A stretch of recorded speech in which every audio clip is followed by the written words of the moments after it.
KnoItAllz listeners, Pittsburgh Steelers fans, thanks for joining us for another episode of the Smash the Gas podcast. Right now, you got me and your homie Big G in the building. The homie Kerb having some technical difficulties. He's trying to fix those things up. We're gonna come at you with the fastest 40 minutes in podcasting, talking about all the stuff going on in Steeler Nation today, talking about the George Pickens trades, potential replacements. Big G gonna do a breakdown and tell us why the Steelers may need to transition to a 4-3 defense from the 3-4 defense. We're gonna try and get it in and get it in relatively quick. We're gonna bring Kerr back right this second and see if his technical difficulties are taken care of. If it's not, he on his way to the padded room. What's up, man? What's Yes, sir. happening, You Kerr? good now? You hear us? Yeah, I hear you. Okay. Yeah, well, I was just telling everybody what's going down. No Big G ready to crash out. Not sure why. I'm gonna say like the homie Aaron Rodgers say, just relax, man. Just relax. But let's Come on, you Yenzi. You don't tell me to relax. We just lost a top 10 talent at wide receiver. What the heck are you talking about, Tate? Let's go, Big, man. I'm ready Big to go G. right now. Let's go. Two months ago, you was the main one saying trading. Listen, man. I can go Listen, back man. to several podcasts and several clips and see where you said trade George Pickens, get rid of him. You said it. I know, man. But, man, we was Okay. building something. We was 50, building 50, something. we back in the building already. No. No, you don't trade. You don't trade him after the draft, Tate. You don't do that. What the hell? For a third and a fifth after the draft? Hey, Come on, dog. Come on, dog. Let's go, hey, dog. Let's go, dog. Let's go. Let's go. AB was better than him. What they get for AB? Don't they call AB Mr. Third and Fifth? That's what they Come got on, for dog. AB. Come on, dog. Come on, dog. You don't trade him. You didn't get nobody to replace him. You traded him 2 weeks after the draft, and you got a third and a fifth round, dog. Come on, dog. Come on, bro. Come on. You just I'm gonna reel you on into crash out zone. Because I'm telling you, See, this is ridiculous. they never were going to get better than a third round pick. Never. Not even if they traded. Now they could have got a player in the third round this year if they did it. But so there's that. But I got to believe there's something else in the move. There's a lot of talk about Alan Lazard. Kurt, what you think about this whole GP thing, man? Man. I mean, you know what? We kind of expected it, but when it happened, it was a shock. Because, like you say, it seemed like you should have did this during the draft. But I get it. If it ain't nobody else to make a deal, then you can't make a deal to yourself. But I really don't like it. But hey, at the end of the day, it's probably best. But like G said, we was just thinking, man, you got Pickens and DK together, but we had to see what they do. The only thing I don't like is, but we don't know. I mean, do they have a plan, or what is the plan? I mean, we might wake up tomorrow and they trade for Tyreek Hill. Who knows? I don't know. Kirby, let me tell you something, bro. This makes absolutely no sense. As of today, as of 5/7/2025, this makes absolutely no sense, bro. No sense. We don't have a quarterback. We traded a top 10 talent after the draft. I was all with it if you trade him on draft day because you Yep. get somebody to replace him. But now we don't have we're in the same position we was last year in the wide receiver room. The exact same position. The same. There's nothing different. We have not added value to that room. So what are we doing? What are we doing? That's why I'm on crash out mode right now, bro. What are we doing? It doesn't make sense. I Y'all gonna just be mean, quiet. Y'all gonna no, just be I quiet? I mean, mean, what? I would say this, and like I say, who knows what their plan is, but right now, if you be honest with yourself, you would say the Pittsburgh Steelers do not have an offensive plan. Because, like you say, you're getting rid of the receiver. Your quarterback situation is still, who knows what's going on there. But like I say, we don't know everything they know. So maybe they, well, I'm quite sure they know what they're doing. But from the outside looking in, it looked like they have no plan whatsoever. Listen, I don't mind them trading. And I'm going to be clear. I don't mind them trading George Pickens on draft day or before draft day. What I'm crashing out about is why in the hell do you trade him after draft day? It makes absolutely no sense.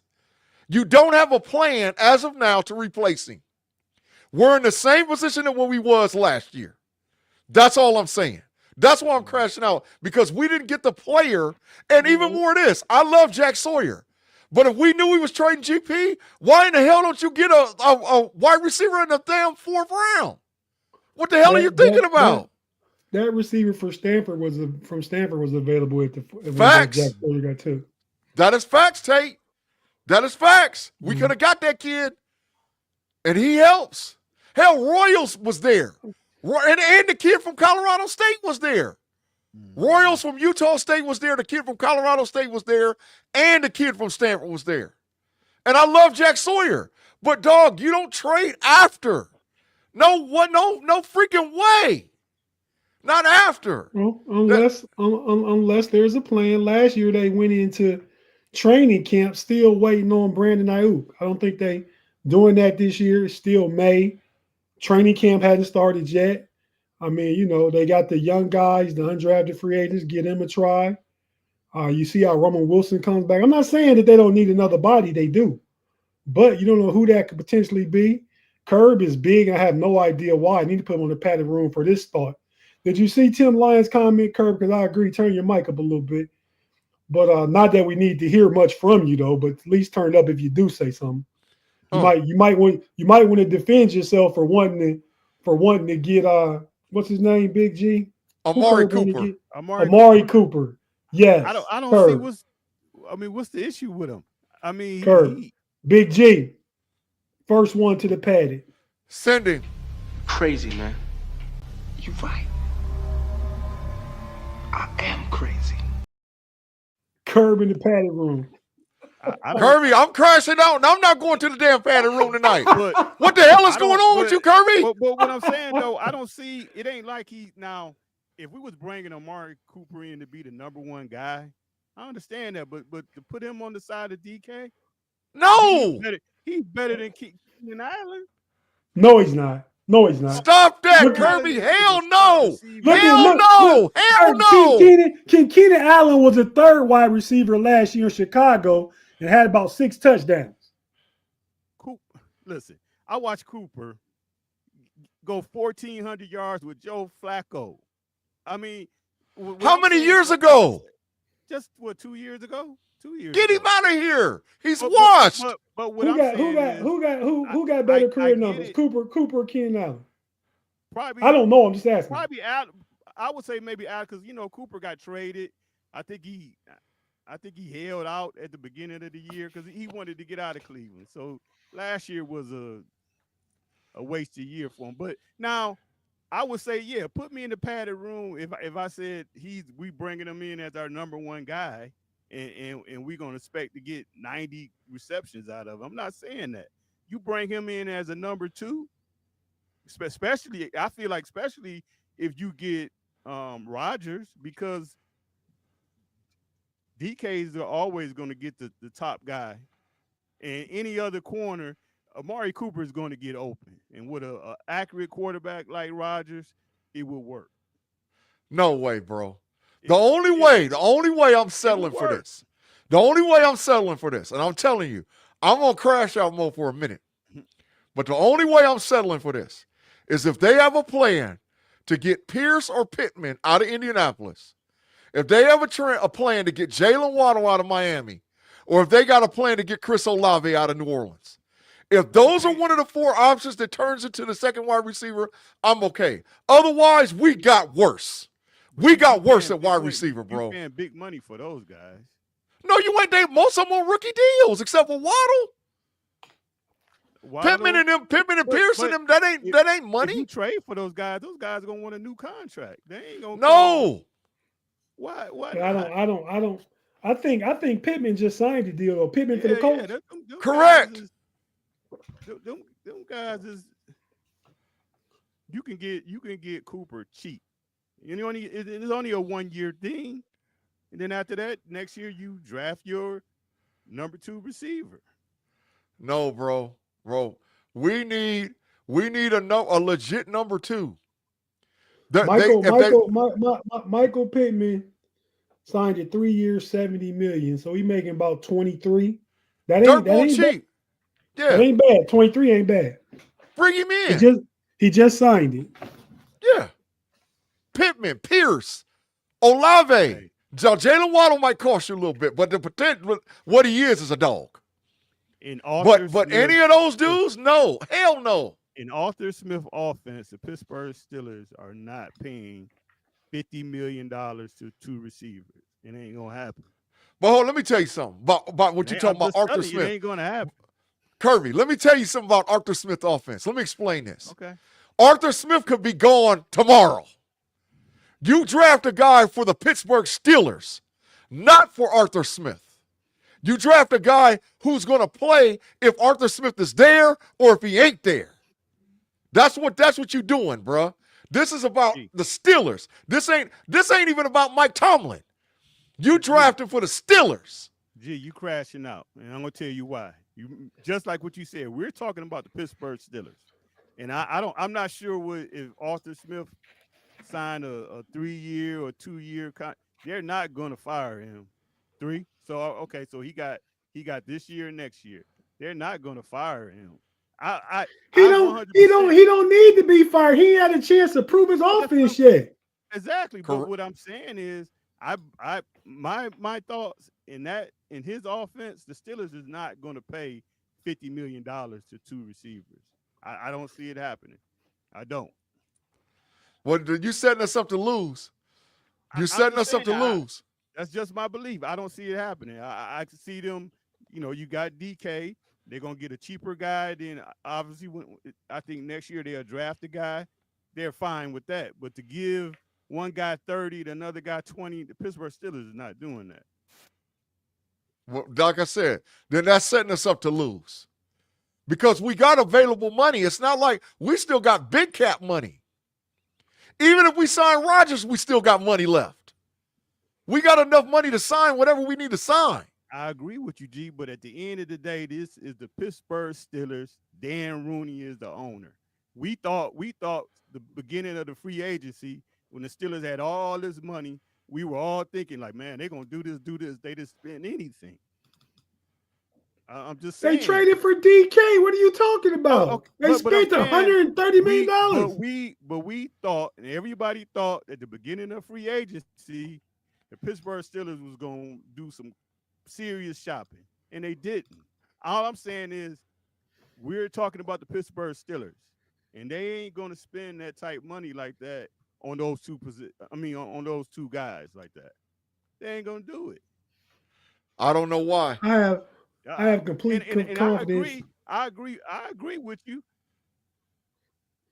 I would, like I say, it ain't our money, but they ain't gonna do that. That's not. And I will admit they have over the last few years. They've done a lot of stuff that's been out of their character, but not out of character. Different because Omar Khan is different than Kevin Colbert.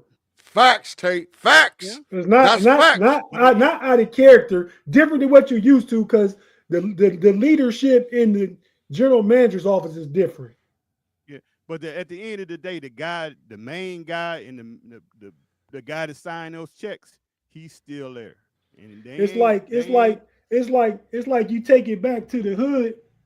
Kevin Colbert was selling rocks on the block. Omar Khan then went and got the crack house or the Carter like Nino Brown.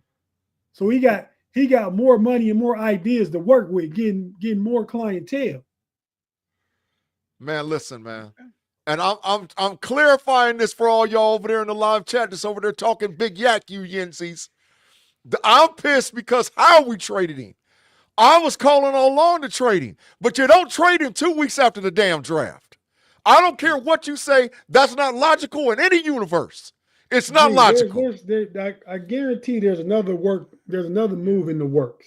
It's not going to be just DK Metcalf, Calvin Austin. Not just going to be that. And Robert Wood. They're going to bring another guy in. You'll see. I like what you said earlier about Cortland Sutton.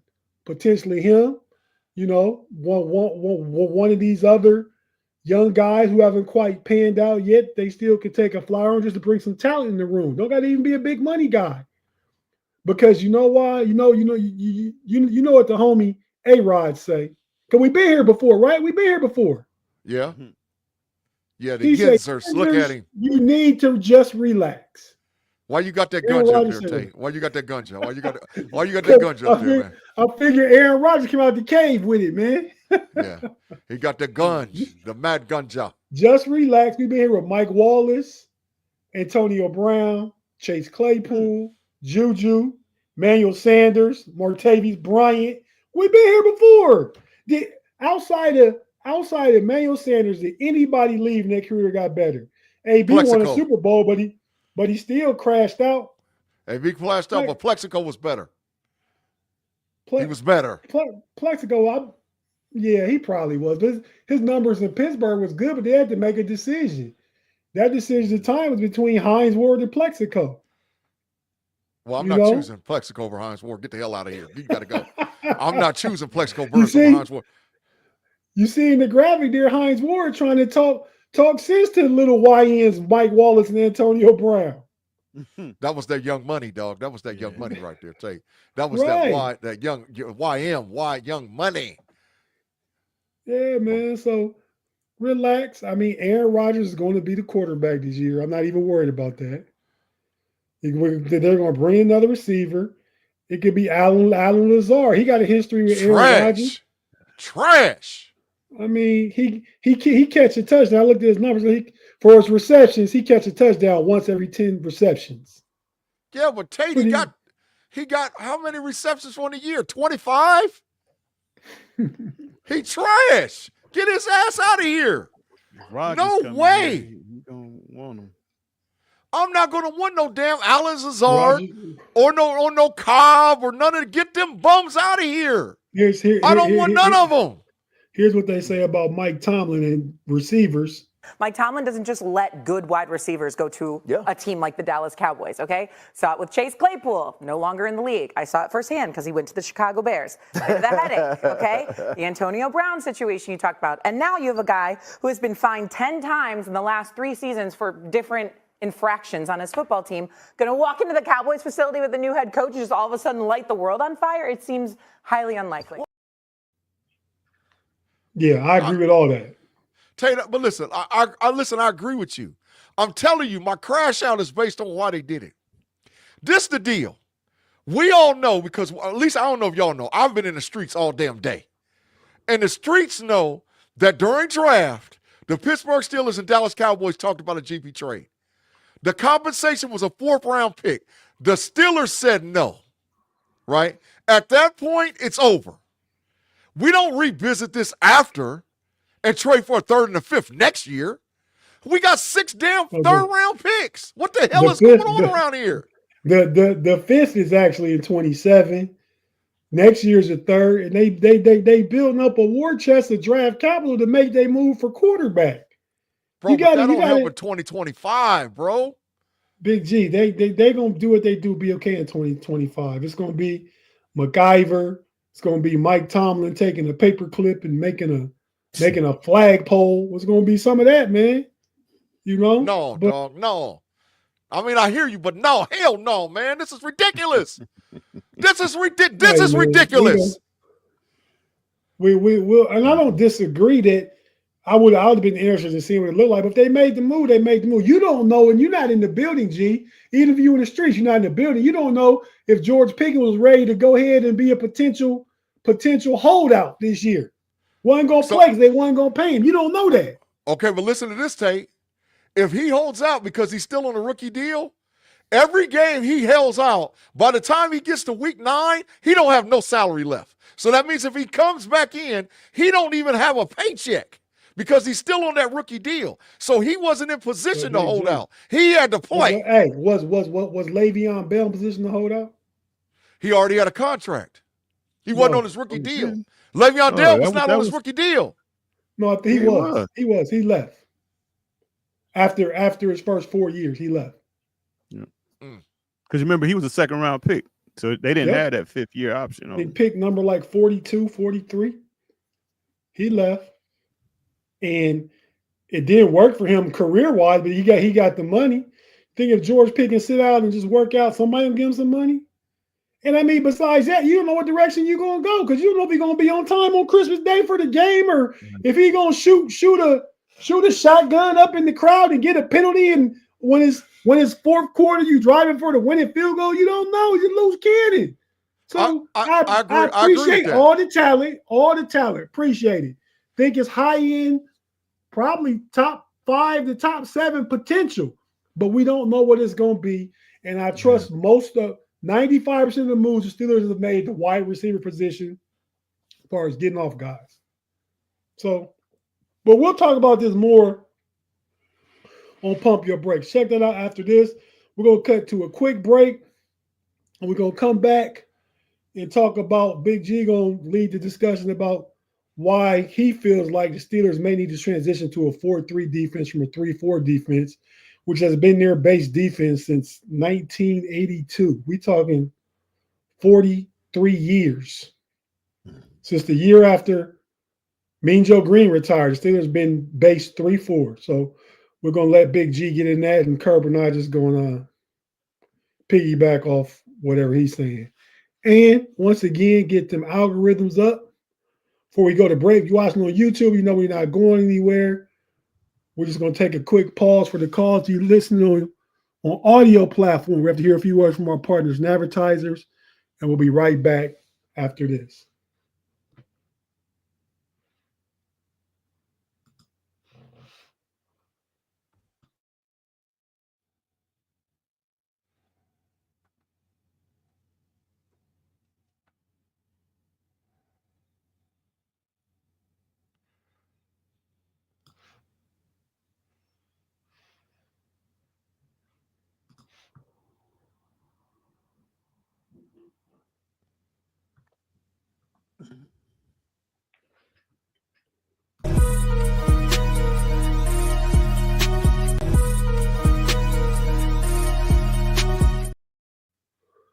And we're back on the Pump Your Brakes podcast. I'm here with the homies Kerb and the homie Big G in the building. He crashed out.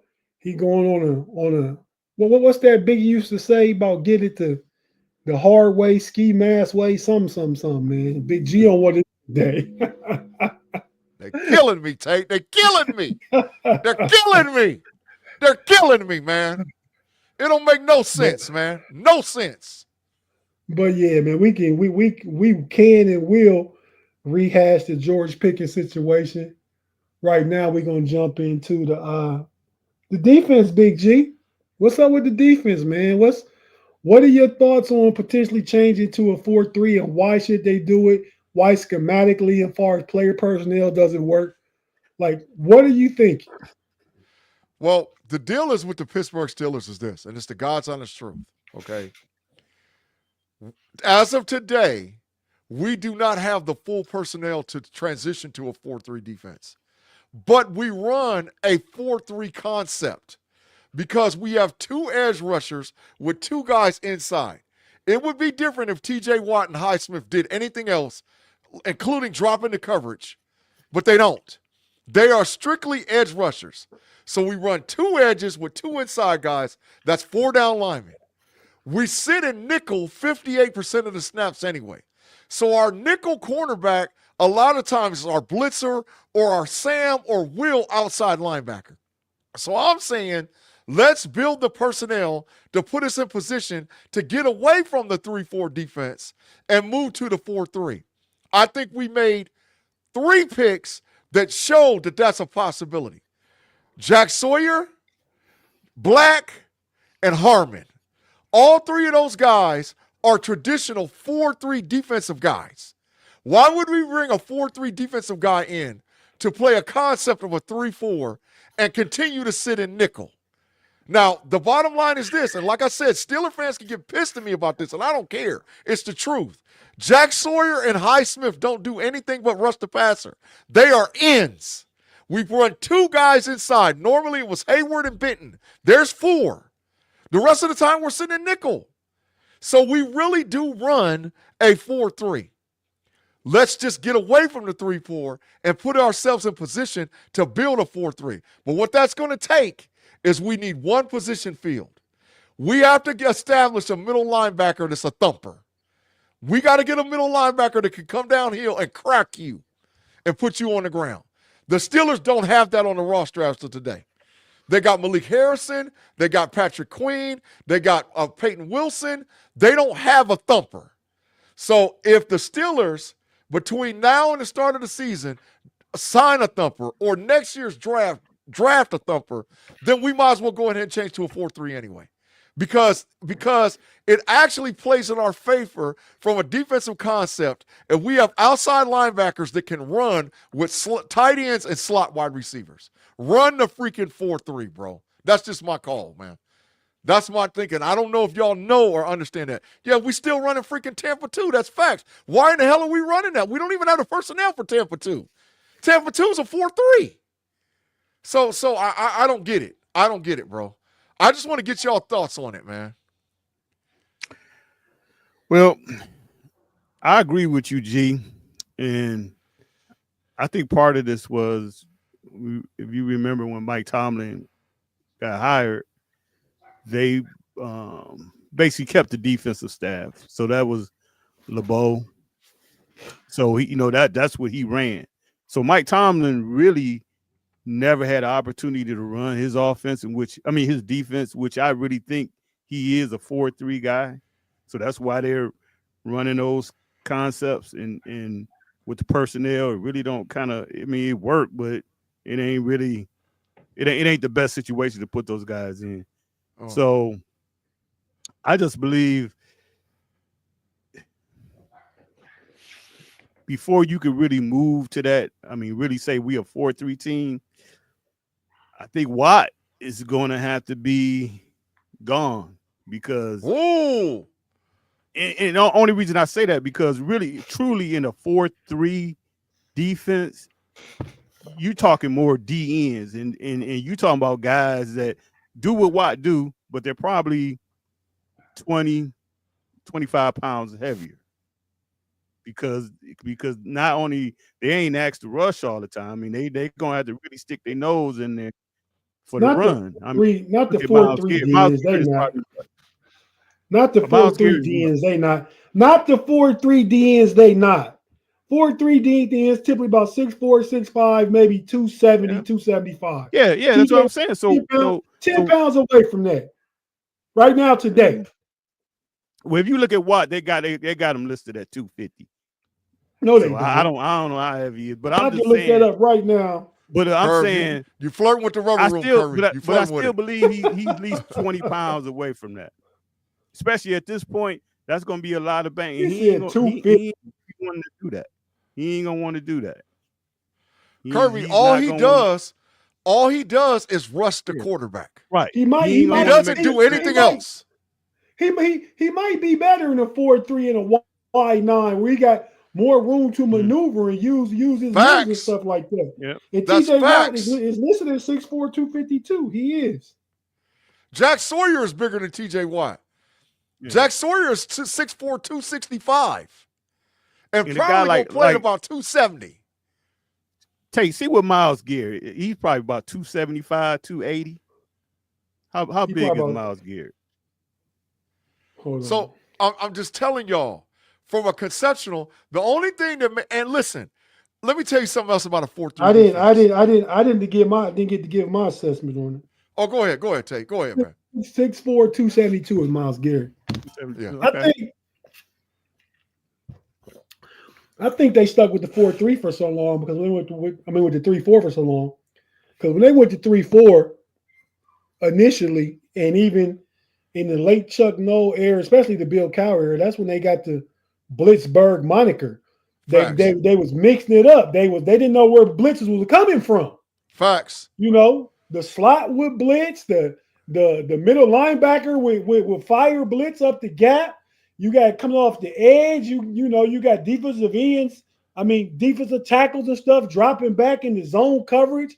They're not as creative schematically now as they used to be.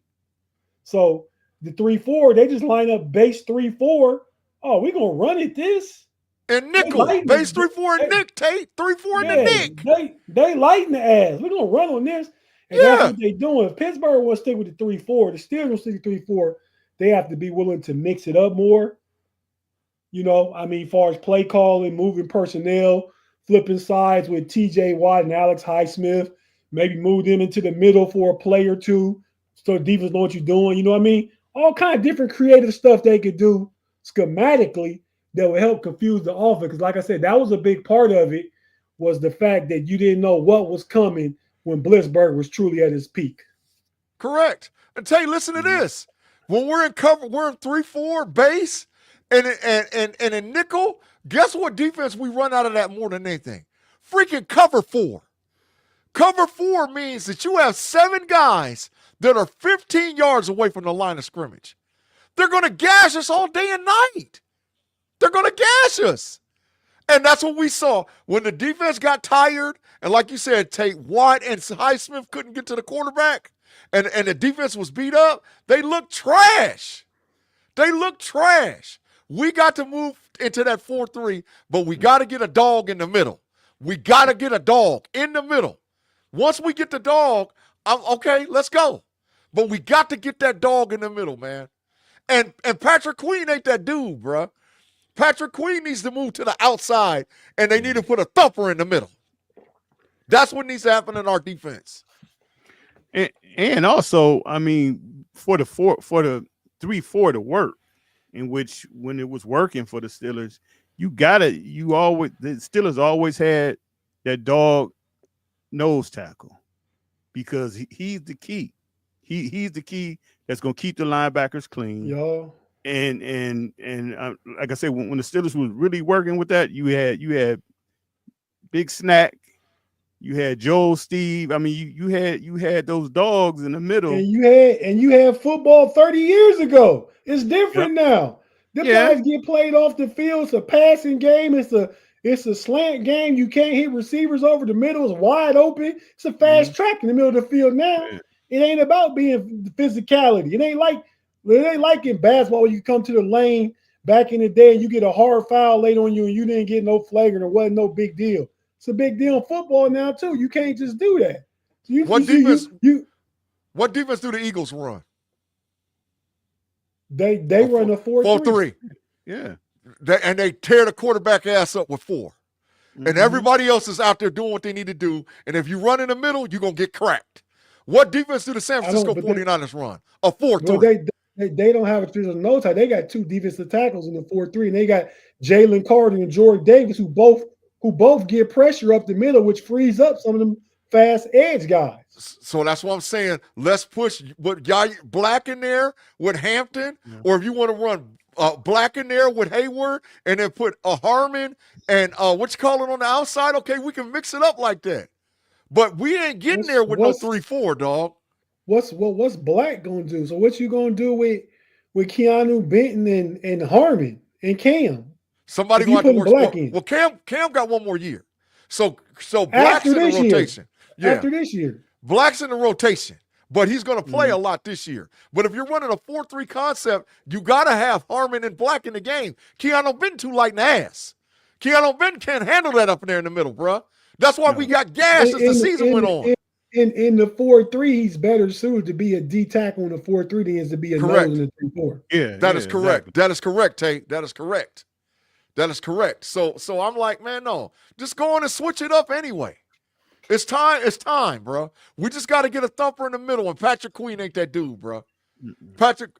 Devo Williams is a thumper. That is facts. That is facts. We got to get a thumper. We need a dude in the middle that's coming downhill. You need a dude in the middle to come downhill, but he also need to be respectable in coverage. Ryan Shazier, Tate. There you go. That's perfect what you just said. Ryan Shazier was a thumper.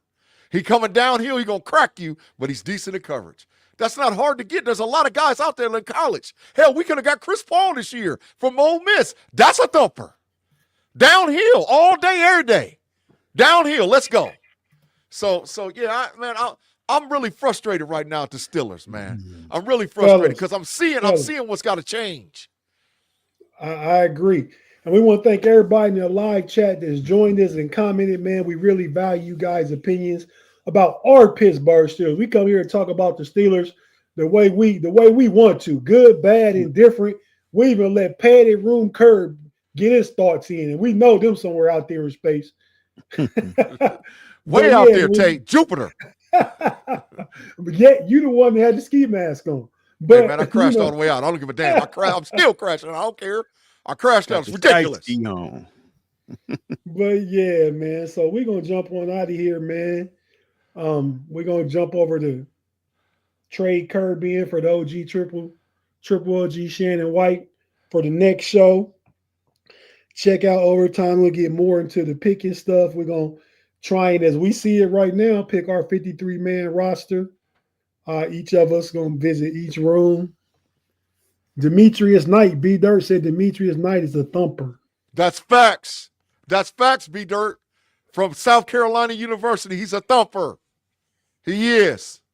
Yeah, but we'll get out of here, man. Quick thoughts. Keep it under 30 seconds, gentlemen. If you got anything to say, go ahead, Kerb. Steelers, what are y'all doing? I mean, come on. Just what's going on? That's all I can say. I mean, and like I said, I ain't trying to get back into this quarterback situation, but I mean, it's Aaron Rodgers. I mean, you signing the guy, not whatever, but just it's going to happen, Kerb. Oh, Aaron Rodgers don't do mini camp and OT. He'll be there at the end of May. He gonna be there. Mm-hmm. And we gonna talk about that a little too, because he made a commitment, just not to the Steelers. I heard Aaron Rodgers got married. We're gonna talk about that real quick on Pump Your Brakes. Big G, your thoughts real quick, man, and we out. Man, listen, man. I done calmed down a little bit because I got it out of my system. But the first one of you Yenzies to get to tripping in the live chat over on Pump Your Brakes, ski skirt, shiesty is back in effect. It's ridiculous. Tate done walked me off the ledge a little bit. Kerby, you just led me to the damn padded room. So let's go, man. Let's go to Pump Your Brakes, man, and do what we got to do, man. Kerb, stop taking people with you, man. Crazy, man. You right. I am crazy. Kerb, you can't take everybody. When they sign them, y'all gonna be like, all right. Y'all see. No, I ain't. No, I ain't, Kerby. I'm going to be right back with the shiesty on. It's the best option available. Though, Russ doing all right. I don't know if y'all seen that at the gala the other night. Russ and Sierra had on a dress that was like, ooh, wee. Russ living life. Yeah, Russ. Hey, man, I ain't mad at Russ, man. You just ain't the best quarterback no more, man. But yes, we're about to get out of here, man. Big G going over there to Pump Your Brakes. Kerb, we'll holler at you. All right, man. You going over there and handle your responsibilities and duties and keep the matrix folk in check for us, man. All right, I got you. From the perimeter. Your responsibility, Kerb, is to cover the perimeter. I got you. Thank you, everybody, for joining us. We appreciate everybody. We see you over at Pump Your Brakes and the homies on Friday night. All Till right. the end. Peace out. Peace out.